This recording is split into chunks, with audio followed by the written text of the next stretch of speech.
strength, day A, cycle 74. We are opening with a segmented TGU EMOM. So for anyone who's familiar with a ratchet TGU, this is kind of built off of that, but then with a repetitive component. So we're calling it a segmented TGU, but it will kind of build on each other each minute, similar to a ratchet. So for minute 1, you're starting on the floor, you go from back to elbow, and then you're gonna go in and out of that back to elbow 5 times on each side. Okay, so it is an EMOM. You're gonna have 4 segments, so this will end up being 12 minutes long because we are taking our members through 3 rounds.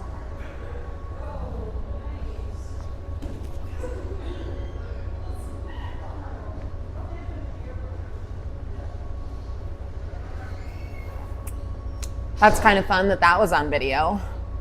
Anyway, 4, we roll, press. Once that arm is up, you know that your opposite arm and leg go out at 45 degrees. We're coming from the back to the elbow and then back down.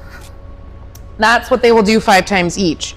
The way that you can help people figure out that this is a roll to elbow and not a sit up is you want to think about holding something nice and tight and firm on the ground, and you're kind of pulling with this hand as you drive with this foot.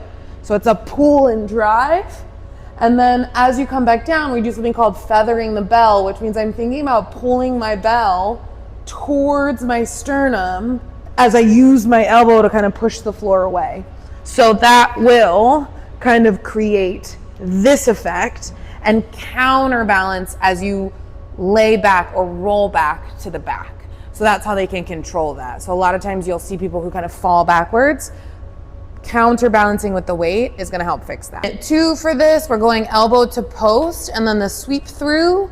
And the sweep through is going to be done 4 times. Okay, so everything's going to start from the floor because that's safer to do it that way.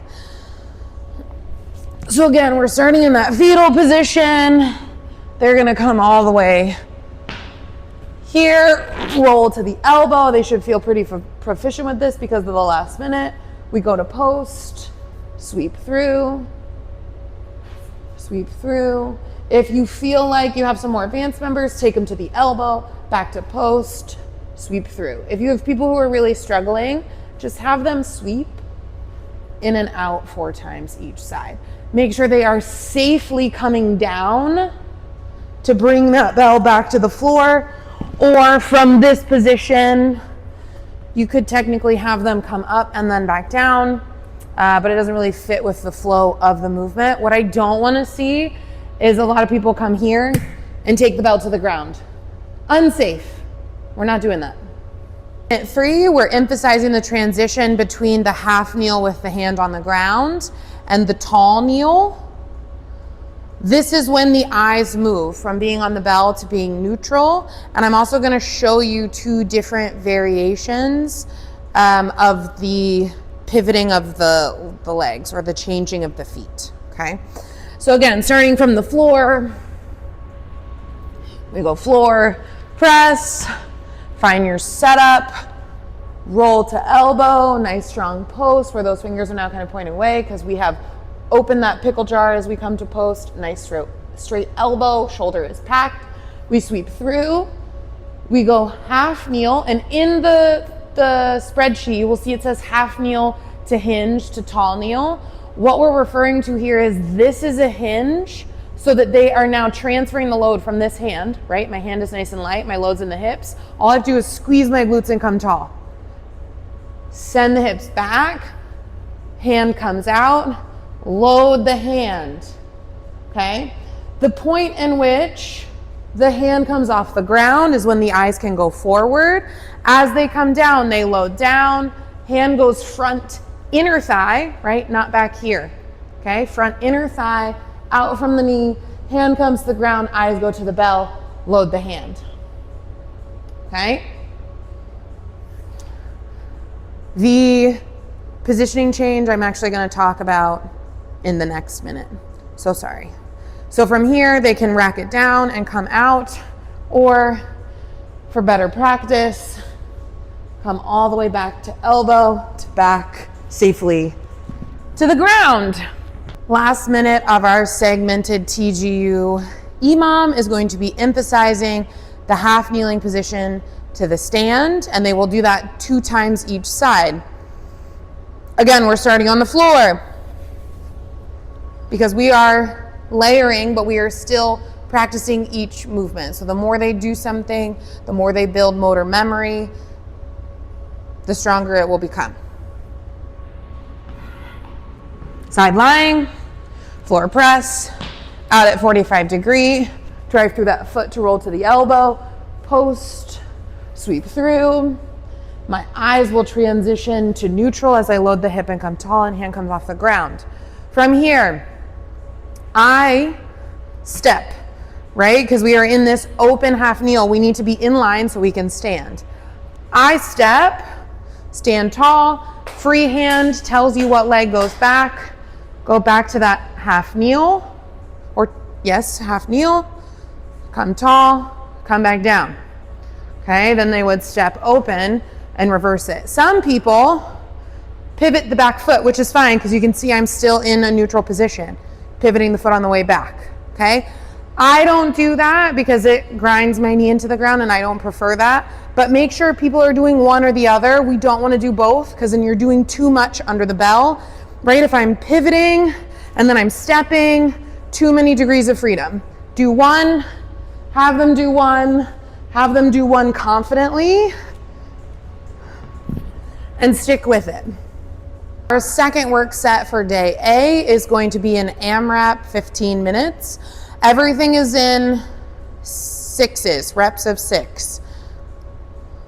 My brain's having a fun time. That feels like a weird way to say that.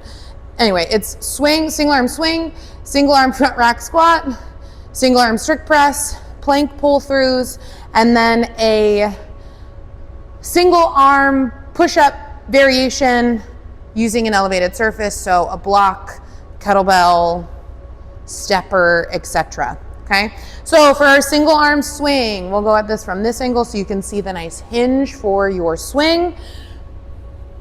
You are going to put that hand dead center of the handle. Make sure we have that nice hinge, pack the shoulder, square off. Big hike. Opposite hand will track the bell outside of the other leg and tap at the top. Once you've done 6, bell can go down, you can switch to other side. The reason we tap the bell at the top is to make sure that our arms stay even so that we are not rotating at the top of the swing, okay?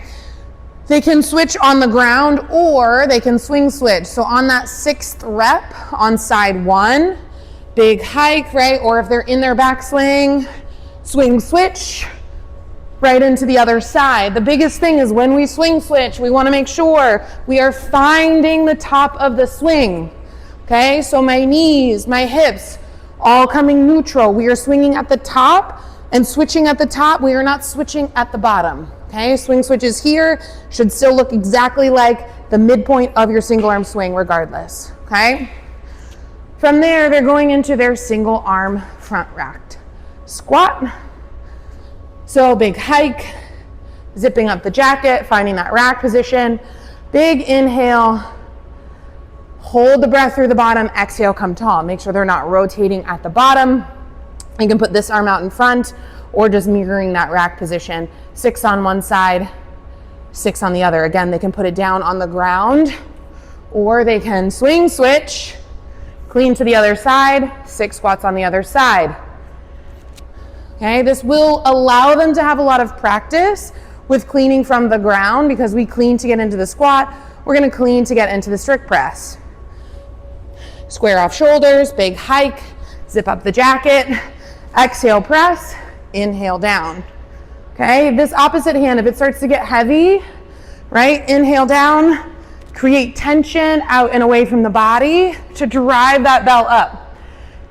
Another thing, if this bell starts to get heavy, it is technically safe and allowed that they lean slightly as long as they correct at the top and they don't continue to drift throughout the entire press.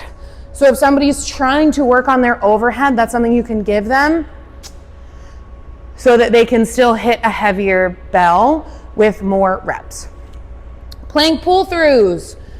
You're gonna find that nice strong plank position. We want hands stacked under shoulders, feet are hip width, squeeze the glutes, making sure we're nice and neutral, and we are dragging that bell underneath. If people are having a hard time keeping their hips square and level, you can have them take their feet a little bit wider because it is effectively a single arm plank.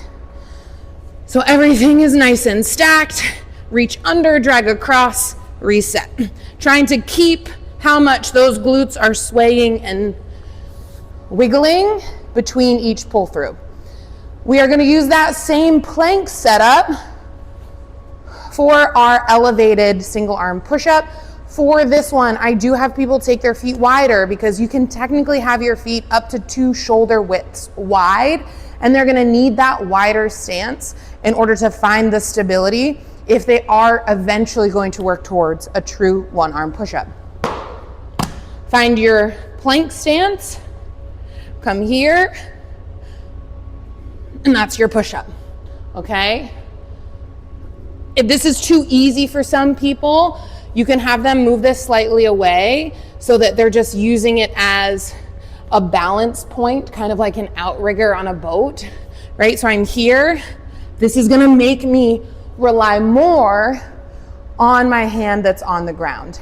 So like I said, you can use the yoga block.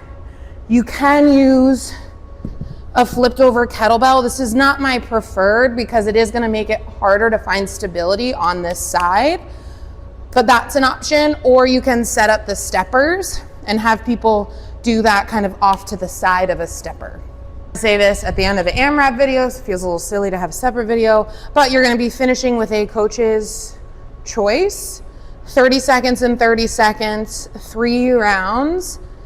Have fun with it. You can have them do 30 seconds of one movement, 30 seconds of another. You could have them do something where they have to split it at 15 seconds, and in that second half could be some work, some rest. Add a little variety in there, show your coaching style, right? Your coach is with us for a reason. Be confident in that. Have a great day.